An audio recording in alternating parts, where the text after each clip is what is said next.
On pose des actes sans peser les conséquences. La malédiction a toujours une source. Il y a plusieurs types de malédiction. Il y a la malédiction ancestrale, il y a la malédiction familiale, la malédiction comme acquisition personnelle. Mais dites-vous toujours qu'une malédiction c'est comme une épée. C'est qu'on dit que la malédiction est comme une épée de Damoclès. Et tout. C'est comme quelqu'un prend une flèche et puis il tire. La flèche vient vers toi. Mais cette flèche-là, elle doit te frapper sur la base d'une raison. Est-ce que vous comprenez? C'est-à-dire une raison que tu dois lui donner de te frapper. S'il n'y a pas de raison, cette flèche va venir faire quoi? S'arrêter. Puis c'est comme si elle tournait autour de toi. Mais elle ne tombe pas, hein? Elle est sur toi jusqu'à ta mort. Le seul qui a la capacité d'annuler la malédiction, si tu connais Dieu, Dieu brise le joug, il brise la malédiction. Mais si tu ne connais pas Dieu, c'est comme une épée de Damoclès qui est là. Jusqu'à ce que tu commettes la faute et puis ça te frappe. Une malédiction peut aller de génération en génération.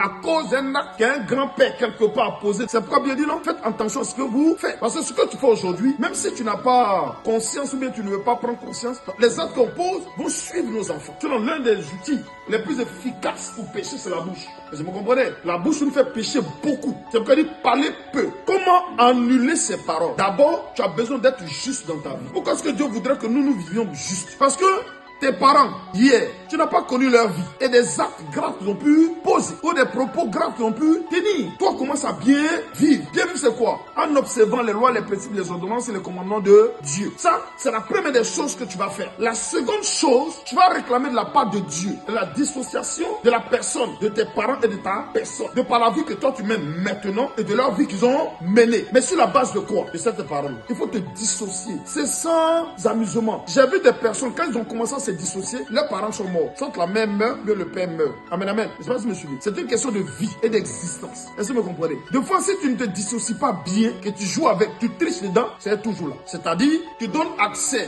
à un esprit d'échec qui est donné par Satan, de t'attaquer peut-être dans le travail que tu es, et puis de détruire ce travail. Mais comme tu n'es pas totalement dissocié de la vie de tes parents parce que tu ne sais pas comment est-ce qu'ils vivaient, aujourd'hui Dieu dit non, vis bien. Mais toi, tu te refuses de vivre bien parce que tu veux vivre un peu ta vie. Mais dans l'esprit, il n'y a pas je vis ma vie. Dans l'esprit, il y a je vis. Et les conséquences de ce que je vis, c'est ce qui a un effet négatif vis-à-vis de toi. L'engagement que tu as pris, il faut que tu tiennes à cet engagement. Amen, amen. C'est la fermeté dans cet engagement qui va briser le joug. C'est-à-dire, ce sort qui a été lancé sur toi, tes parents, c'est ton engagement à toi qui va briser ça. Quand tu lis tout ça, il dit, mais si un homme a un fils qui voit tous les péchés que commet son père, qui les voit et n'agisse pas de la même manière, si le fils ne mange pas sur les montagnes, il ne lève pas les yeux vers les idoles de la maison d'Israël, s'il ne te donne pas la femme de son recherche, s'il n'opprime personne, s'il ne prend point de garde, s'il ne commet point de rapine, s'il donne son pain à celui qui a faim et couvre d'un vêtement celui qui est nu, s'il détourne sa main de l'iniquité, s'il n'exige ni intérêt ni usure, s'il observe mes ordonnances et suit mes lois, celui-là ne mourra pas. Pour l'iniquité de son père, il vivra. C'est son père qui a été un oppresseur, qui a commis des rapines envers les autres, qui a fait au milieu de son peuple ce qui n'est pas bien, c'est lui qui mourra pour son iniquité. Ça veut dire que quoi? Dieu va se baser sur ta vie aujourd'hui et ton engagement. Donc ta bonne vie, ta bonne manière de vivre va te préserver des conséquences des actes de tes parents. C'est ce chapitre-là qui te défend. Mais seulement il faut que tu sois